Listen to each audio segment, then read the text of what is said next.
Hi, എല്ലാവർക്കും പുതിയ വീഡിയോയിലേക്ക് സ്വാഗതം. നമുക്ക് ചുറ്റും മനോഹരമായ വൃക്ഷങ്ങളും ചെടികളുമുണ്ട്. അതിൽ തന്നെ ചില വൃക്ഷങ്ങളും ചെടികളും അപകടകാരിയാണ്, വിഷം ഉൽപ്പാദിപ്പിക്കുന്നവയാണ്. അങ്ങനെയുള്ള കുറച്ച് വൃക്ഷങ്ങളെ പറ്റിയാണ് ഇന്നത്തെ വീഡിയോയിൽ പറയുന്നത്. അതിലൊന്നാണ് സെർബെറ ഒതളം. ഇതിനെ ആത്മഹത്യാമരം എന്ന പേരിലും അറിയപ്പെടുന്നു. ഇതൊരു നിത്യഹരിത വൃക്ഷമാണ്. ഒരു അലങ്കാര വൃക്ഷമായും ഇതിനെ നട്ടുപിടിപ്പിക്കുന്നുണ്ട്. കാരണം ഇതിന് മനോഹരമായ രൂപവും നല്ല സുഗന്ധമേറിയ പൂക്കളും ഇതിനുണ്ട്. മാത്രമല്ല ഇത് നല്ല തണലും തരും. പക്ഷേ ഇതിൻ്റെ വിത്തുകളിൽ വിഷാംശമുള്ള പാൽ സ്രവവും വീര്യമേറിയ വിഷാംശവും ഇതിലടങ്ങിയിട്ടുണ്ട്. ഇത് നമ്മുടെ ഉള്ളിൽ ചെന്നാൽ മരണത്തിന് വരെ കാരണമാകും. അതുകൊണ്ട് തന്നെ ഈ വൃക്ഷത്തിന് ആത്മഹത്യാമരം എന്ന പേരും ലഭിച്ചിട്ടുണ്ട്. അടുത്തത് കുന്നിക്കുരുവാണ്. ഇത് ഒരു കാട്ടുവള്ളിയാണ്. കാണാനൊക്കെ വളരെ മനോഹരമാണ് ഇതിൻ്റെ കുരു. കാണാൻ നല്ലതാണെങ്കിലും ഇതിലും വിഷം അടങ്ങിയിരിക്കുന്നു. ഇത് അമിതമായി അകത്ത് ചെന്നാൽ മരണം വരെ സംഭവിക്കാം. പ്രത്യേകിച്ച് വിത്ത്, പിന്നെ വേര്, തൊലി, ഇതിലെല്ലാം വിഷം അടങ്ങിയിരിക്കുന്നു. അടുത്തത് ആവണക്കാണ്. കാസ്റ്റർ ബീൻസ് എന്ന് പറയും. ആവണക്കിൻ കുരുവിൽ റൈസിനാണ് വിഷകരമായ വസ്തു. 5 മുതൽ 6 കുരു ഉള്ളിൽ ചെന്നാൽ മരണം വരെ സംഭവിക്കാവുന്നതാണ്. ഇങ്ങനെ പറയുമ്പോൾ എല്ലാവർക്കും ഒരു സംശയമുണ്ടാകും, അപ്പോൾ ആവണക്കെണ്ണ വിഷമല്ലേ എന്ന്.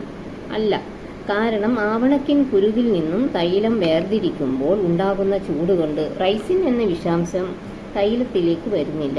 അതുകൊണ്ട് തന്നെ ആവണക്കെണ്ണ വിഷമയമല്ല. മറ്റൊരു ചെടിയാണ് ഉമ്മം. ഉമ്മത്തിൻ കായ കൂടിയ അളവിൽ ഉള്ളിൽ ചെന്നാൽ ബോധക്കേട്, പരസ്പര ബന്ധമില്ലാതെ സംസാരിക്കുക തുടങ്ങിയ ന്യൂറോളജിക്കൽ ലക്ഷണങ്ങൾ പ്രകടമാകാം. ആട്രോപ്പിൻ, സ്കോപ്പോലിമിൻ എന്നിവയാണ് ഇതിലെ വിഷഘടകം. 50 മുതൽ 100 വരെ വിത്തുകൾ ഉള്ളിൽ പോയാൽ ഈ ലക്ഷണങ്ങൾ പ്രകടമാകും.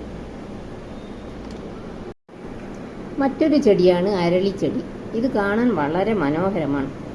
ഇത് നെറിയ മുലിയാൻഡർ എന്ന പേരിലും അറിയപ്പെടുന്നു. പല കളറിലും കാണപ്പെടുന്ന വളരെ മനോഹരമായ ഒരു ചെടിയാണിത്. പക്ഷേ ഈ ചെടിയിൽ ടോക്സിക് കാർഡിയാക് ഗ്ലൈക്കോസൈഡുകൾ എന്ന രാസവസ്തുക്കൾ അടങ്ങിയിട്ടുണ്ട്. ഇതിൻ്റെ എല്ലാ ഭാഗങ്ങളും വിഷമയമാണ്. ഇത് കഴിച്ചാൽ മരണം വരെ സംഭവിക്കാം. നെക്സ്റ്റ് കാഞ്ഞിരം. വളരെ കയ്പ് രസം വിഷമുള്ള ഒരു മരമാണ് കാഞ്ഞിരം. കാഞ്ഞിരത്തിൻ്റെ കുരു അധികമായി ഉള്ളിൽ ചെന്നാൽ മരണം വരെ സംഭവിക്കാവുന്നതാണ്. അടുത്തത് സ്നേക്ക് പ്ലാന്റ്. ഇത് പാമ്പ് പോള, പാമ്പ് സസ്യങ്ങൾ എന്നിങ്ങനെയുള്ള പേരിലും അറിയപ്പെടുന്നു. സൗന്ദര്യത്തിനും വായു ശുദ്ധീകരണത്തിനും വളരെ നല്ലതാണിത്. മിക്ക വീടുകളിലും ഇൻഡോർ പ്ലാന്റ് ആയിട്ടും ഔട്ട്ഡോർ പ്ലാന്റ് ആയിട്ടും ഒക്കെ ഇത് വയ്ക്കുന്നുണ്ട്. പക്ഷേ ഇത് വിഷമയമായ ഒരു ചെടിയാണ്. ഒരു കാരണവശാലും കുട്ടികളൊക്കെ തൊടാൻ പാകത്തിൽ ഇത് വയ്ക്കാൻ പാടുള്ളതല്ല. ഇങ്ങനെയുള്ള വിഷച്ചെടികളെ പറ്റി നമ്മൾ അറിഞ്ഞിരിക്കുന്നത് നല്ലതാണ്. നിങ്ങൾക്ക് ഈ വീഡിയോ ഇഷ്ടപ്പെടുമെന്ന് വിശ്വസിക്കുന്നു. താങ്ക്സ്.